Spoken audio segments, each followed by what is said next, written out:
Hello everyone, today I'm watching Timothy Dexter, the dumbest rags to riches story. Without wasting any more time, let's go right into the video. This video is sponsored by Skillshare.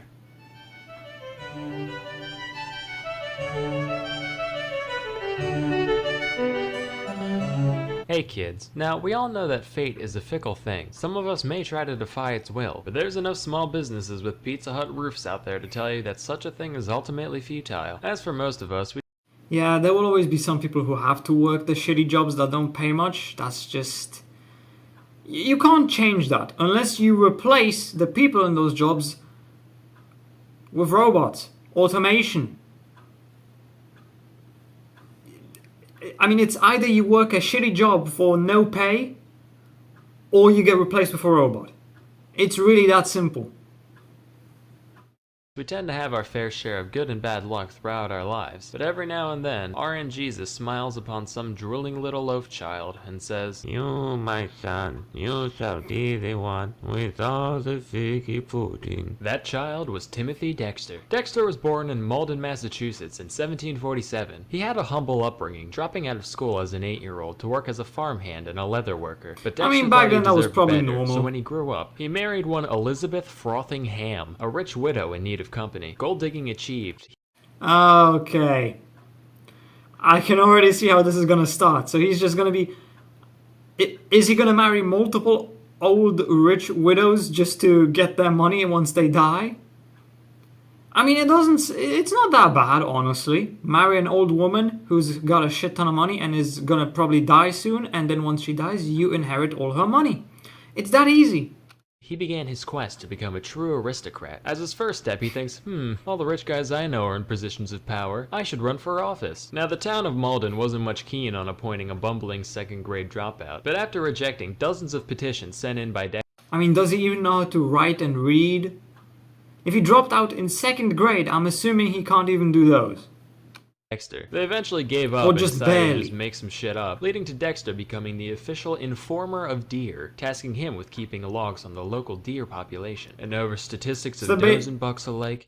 So they basically just gave him whatever position they could think of just to get it over with. Dexter ruled with an iron fist, triumphantly concluding what many had already known, that there weren't any deer in Malden, Massachusetts. Satisfied with his political career, Dexter then set his sights on greater financial ventures. So a little history, in 1775, as part of our growing independence from Britain, the Continental Congress decided to establish their own currency, known as the Continental Dollar, real creative there. Then the Revolutionary War started, and it dawned on people that these pieces of paper wouldn't be very useful in a giant pile of wet tea and smoldering patriots, causing their value to do one of those horny eagle death spirals. Then the Congress did, that stupid thing that every high schooler learns is stupid, not invading Russia in winter, but the other one, practically making them worth less than their weight. So basically they printed as much money as they could, which doesn't mean you have money, it just means the money is less valuable. Let's say you have $1. You print $1, it's the value of $1. If you print two $1 bills, both of those bills will not be worth $1, but 50 cents. Printing more money doesn't make you more money. It just makes the money less valuable. That's what happened with Germany after World War I. Their currency was completely worthless.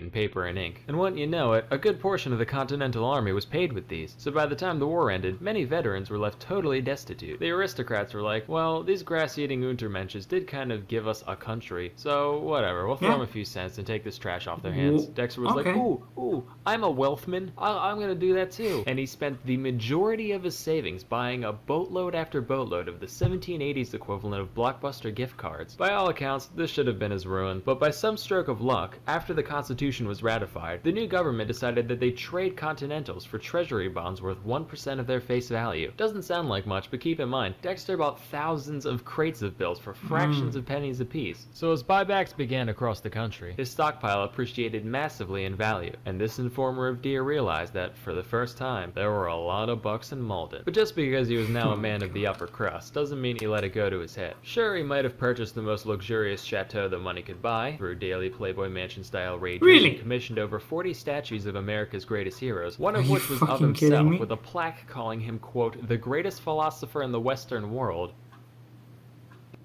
Wow.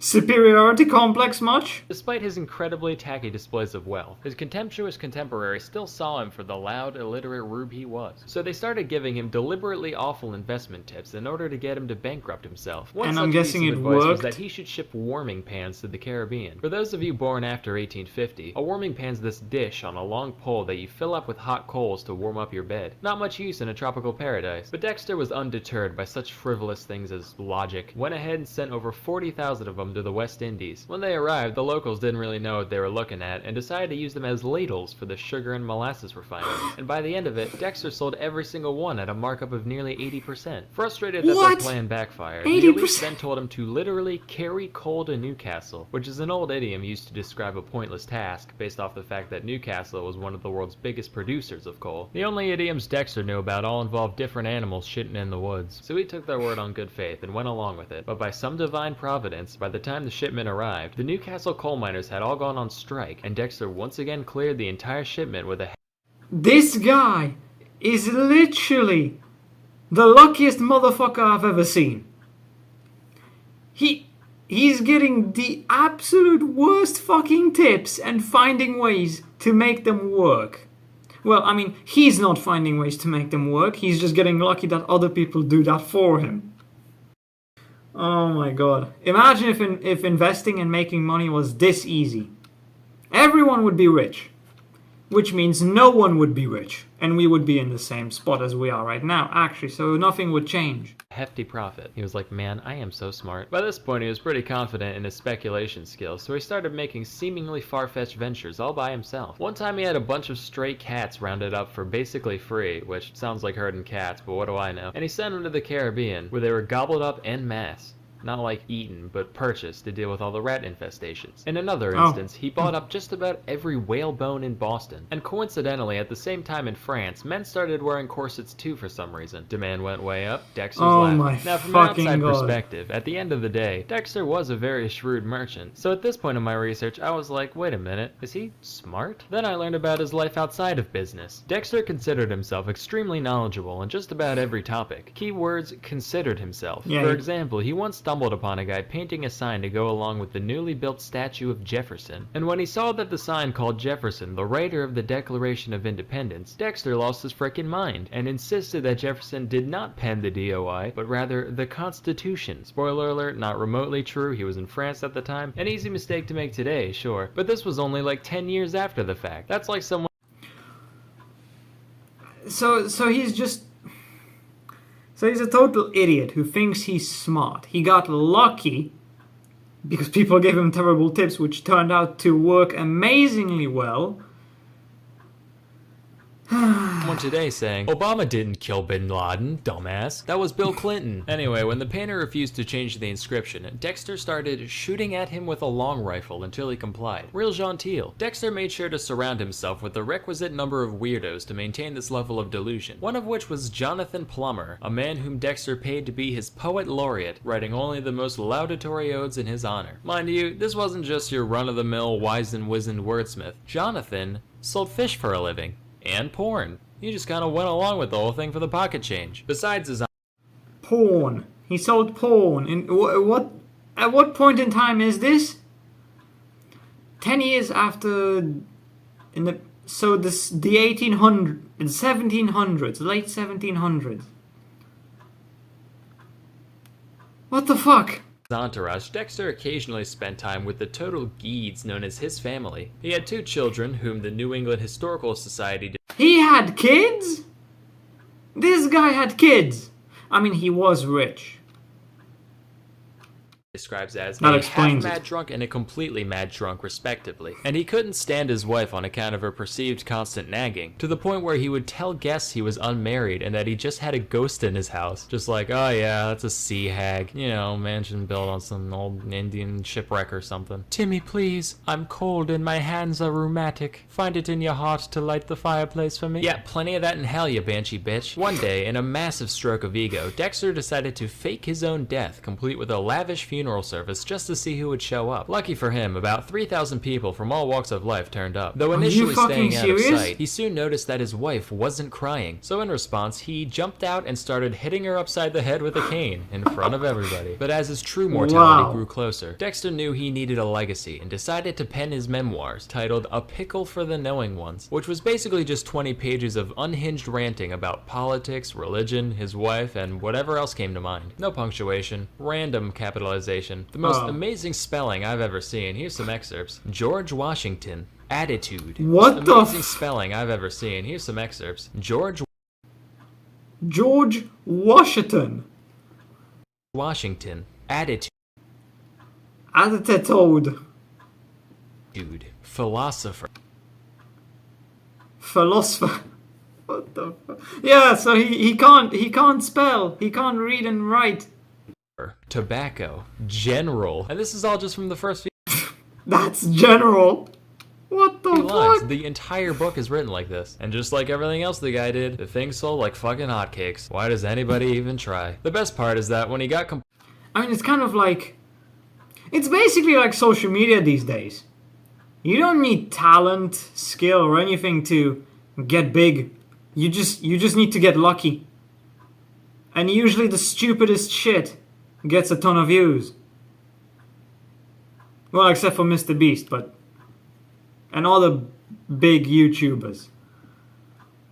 But yeah, it doesn't take much effort to get big on any social media. Just make some stupid shit, hope you get lucky. I mean, there's this whole, what's it called? Skibbity toilet thing, I think. How does that get as popular as it did? I mean, it's just stupidity. Pure stupidity.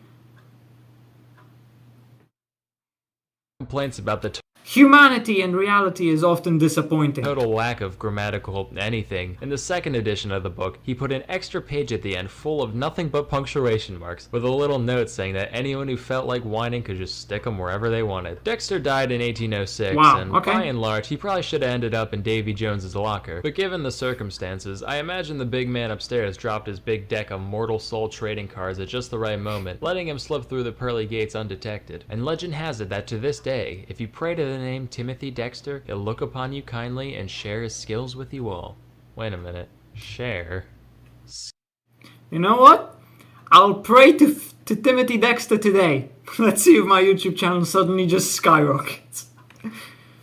Yeah, that was one of the stupidest people I've ever seen. Like, he really was just an idiot who got lucky and got a shit ton of money. Crazy. Yeah, like I said before, just like social media today. Do something stupid and pray you get lucky. That's really all it is. But yeah, anyway, like and subscribe, comment. The link to my Discord server is down in the description below. So check that out if you want, and I will see you in the next video.